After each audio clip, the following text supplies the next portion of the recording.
Hey guys, Fizz here. 2014 is officially over, so today we're jumping right back into it to examine all the games that made me want to physically harm the people around me. So without further ado, here is my list for the 10 worst games that 2014 spat out. Enjoy!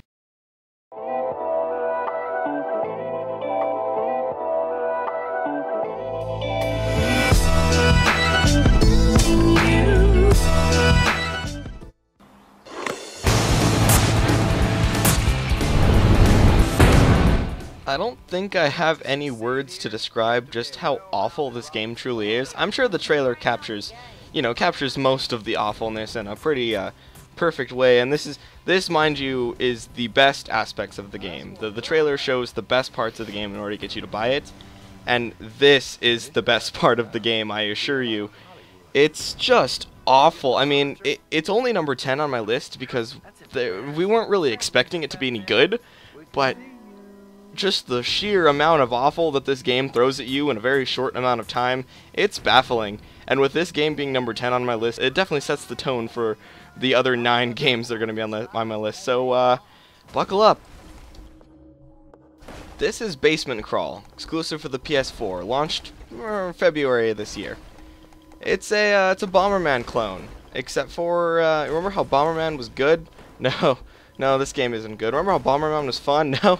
This game is not fun. Remember how Bomberman worked? Yeah, this game does not work.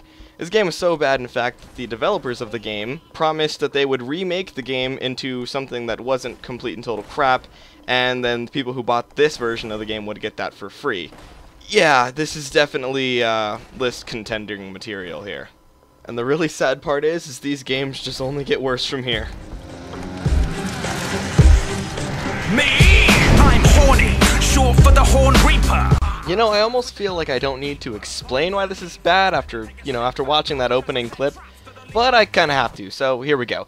Dungeon Keeper is a reboot of an old classic game named Dungeon Keeper by EA. Naturally, EA got their grubby little hands on it and basically ruined the entire thing, basically making the game unplayable, doing a lot of shady stuff such as not letting you rate the game anything less than 5 stars.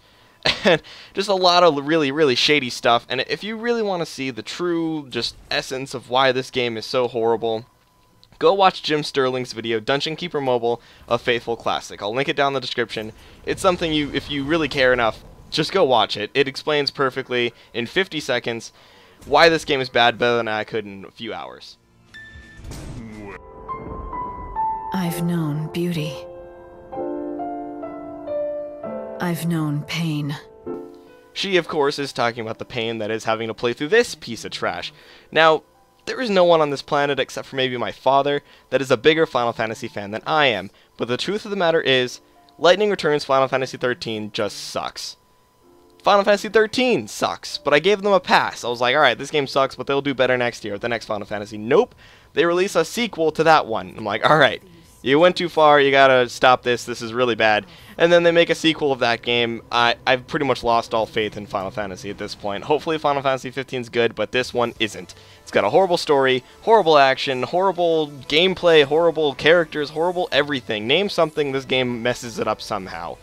There's really no reason why even the most curious a person should ever play this game, and I recommend that you just stay away from it, as far away from it as you can.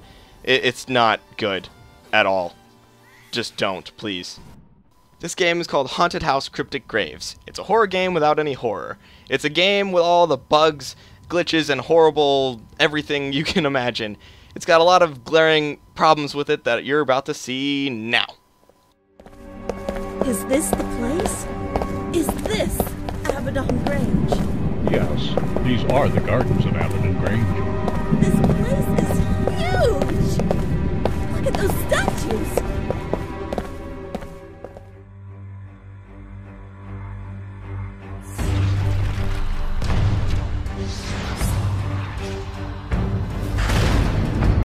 Elder Scrolls Online is a game that pains me to have to put on this list. The hype train behind this game was just huge. And I mean, Bethesda makes great games. The Elder Scrolls series itself is amazing. But then they announced the MMO version of it, and everyone was like, alright, cool, this is going to be awesome. Everyone wants to go around Tamriel and just Elder Scrolls it up with friends, and that is an awesome concept. but what we got was not that. It's buggy, it's glitchy, it's boring, it's not fun. It isn't fun, and for $15 a month plus a $60 upfront purchase, there's just not enough time to play bad video games. You know, like, if I'm gonna do that, if I'm gonna pay all that money, I'm not gonna play this piece of crap. It was supposed to come out on the Xbox One and PS4 as well, but I don't think that's happening. I think ZeniMax is like, oh, this game sucks. Well, whatever. I predicted long ago it was gonna go free to play. I'm still waiting on that. If it goes free to play, I might try it, you know, like some more, seeing if it gets any better. But right now, it's bad. It's just insultingly bad, and that's why this game's number 5 on my list.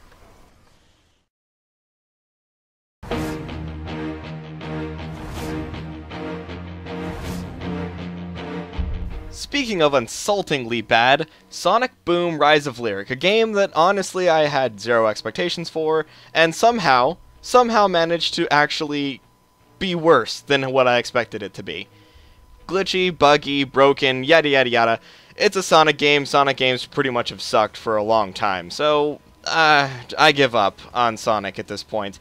Although I hear that the TV show is actually really good, so that's something, right? 10 days ago, we got reports that Paz was still alive. She's being held for interrogation at a camp on the southern tip of Cuba.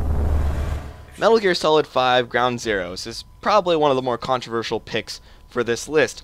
Now, this game is bad. Really bad, as a matter of fact. Insulting, even. But it's beautiful. The gameplay is awesome. It really sets the tone for Metal Gear Solid 5 Phantom Pain. So, why is this game bad, you might ask?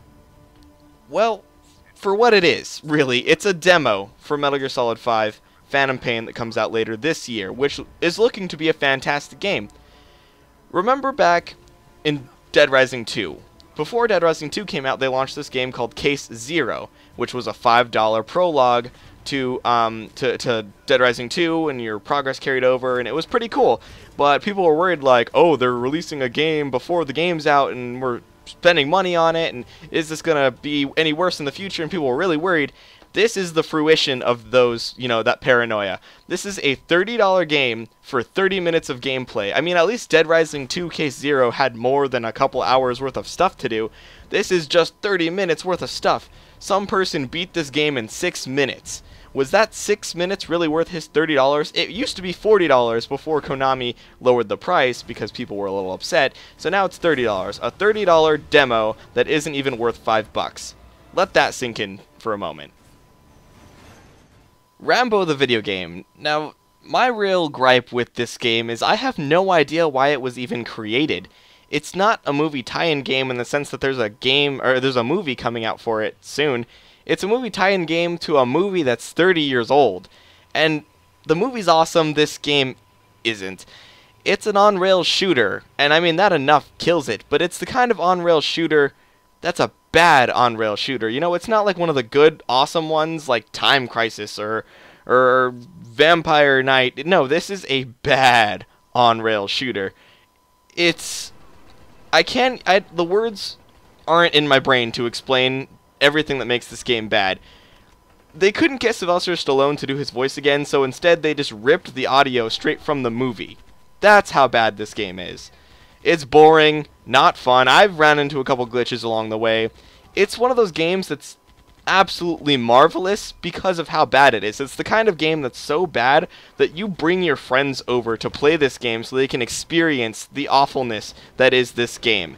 It is the Ride to Hell Retribution of 2014, and it makes me smile and cry at the same time knowing that this exists. It's just bad. It's really, really bad. And these people should be ashamed of this. This is not okay. It makes me not want to watch the movies again. Like, that's how bad this game really is.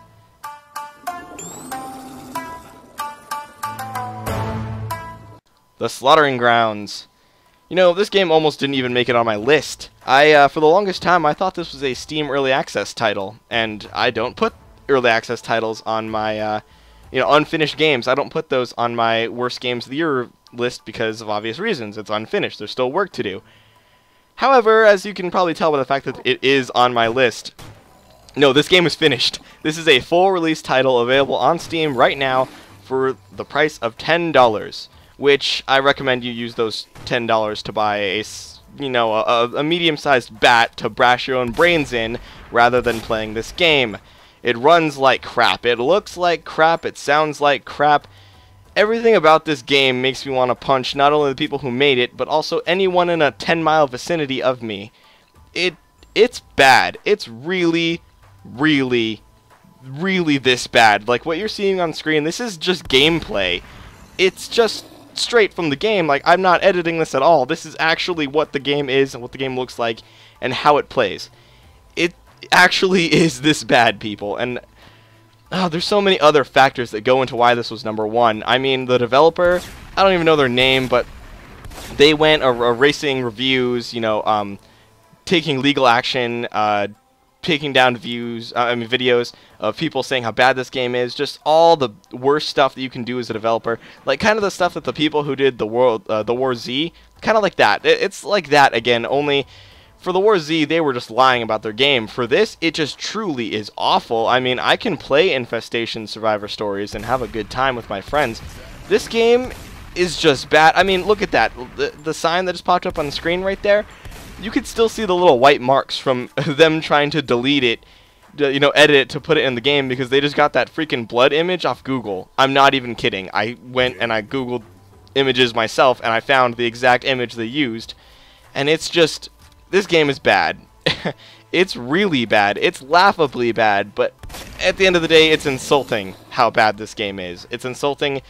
It's a good example of bad game design. And what you shouldn't ever do as a developer when you're making a game. What these people did to the reviews, inexcusable. And I will never support this developer again. They got my $10 once, but they will not get it again. And if I could, I would get a refund as fast as I can, because I know I will never be playing this garbage game again. And that is why this is the worst game of 2014. So there you have it, my list of the top 10 worst games of 2014. I know I missed a few. Shout out to Air Control for being one of the worst games I've ever played personally, but it's a Steam Early Access game, so like I said before, I couldn't put it on the list. But, like, comment, and subscribe. Tell me what you think of my list and or what games I missed in the comment section below. Subscribe if you haven't already, and I will see you in my next video, guys. Stay classy.